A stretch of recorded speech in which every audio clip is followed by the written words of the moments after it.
দর্শক, কি দুর্ভাগ্য দেখেন, শেখ হাসিনার পতনের পর সবচেয়ে সুখী থাকার কথা বিএনপির, এবং তারা চাপমুক্ত পরিবেশে তারা রাজনীতি করবে, তারপরে নির্বাচনে অংশ নেবে এবং ক্ষমতায় যাবে, এমন একটি হওয়ার কথা ছিল। কিন্তু প্রতিদিন দেখেন বিএনপিকে ঘিরে নানা রকম ঘটনা দুর্ঘটনা।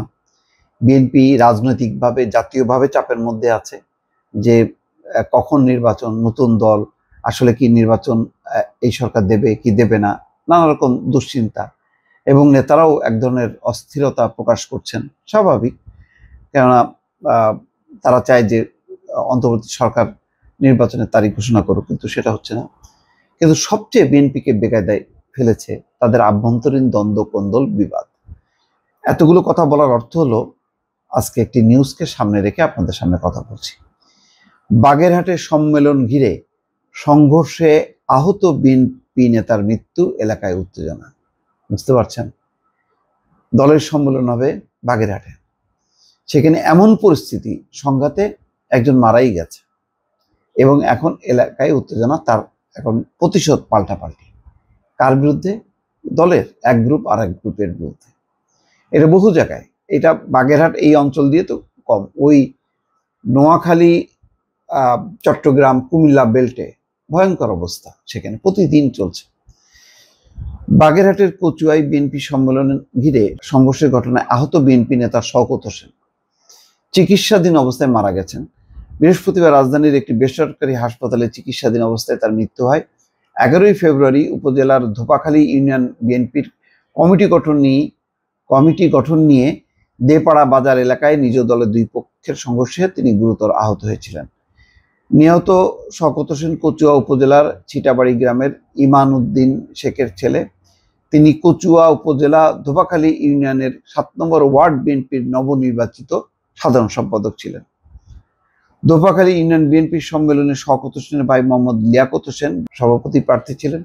ওই সংঘর্ষে শওকত, লিয়াকত হোসেন সহ অন্তত 15 জন গুরুতর আহত হন। শওকতকে প্রথমে বাগেরহাট 250 শয্যা বিশিষ্ট জেলা হাসপাতালে পাঠানো হয়, সেখান থেকে পরে খুলনা মেডিকেল কলেজ হাসপাতালে, এবং অবস্থার আরও অবনতি হলে ঢাকায় পাঠানো হয়।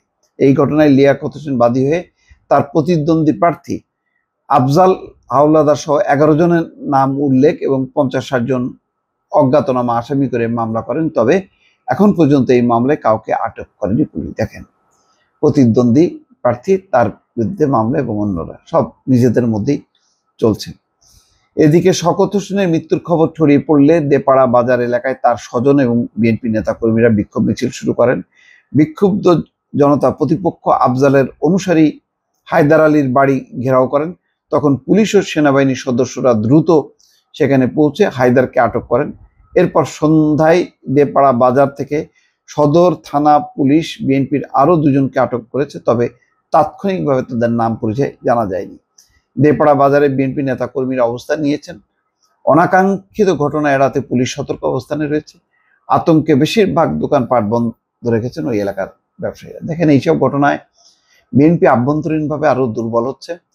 এখন তাদের প্রতিদ্বন্দ্বী অন্যান্য রাজনৈতিক দলগুলো কিন্তু সেই জায়গাটা পূরণ করছে। বিএনপি, আমি জানি না, এই দ্বন্দ্ব, সংঘাত, হানাহানি আভ্যন্তরীণভাবে, এমনিতেই তারা জাতীয়ভাবে চাপে আছে, আবার আভ্যন্তরীণ সংঘাত মানে একটা চরম অস্থিরতার মধ্যে বিএনপির দিন যাচ্ছে। দর্শক, ভালো থাকবেন। আল্লাহ হাফেজ।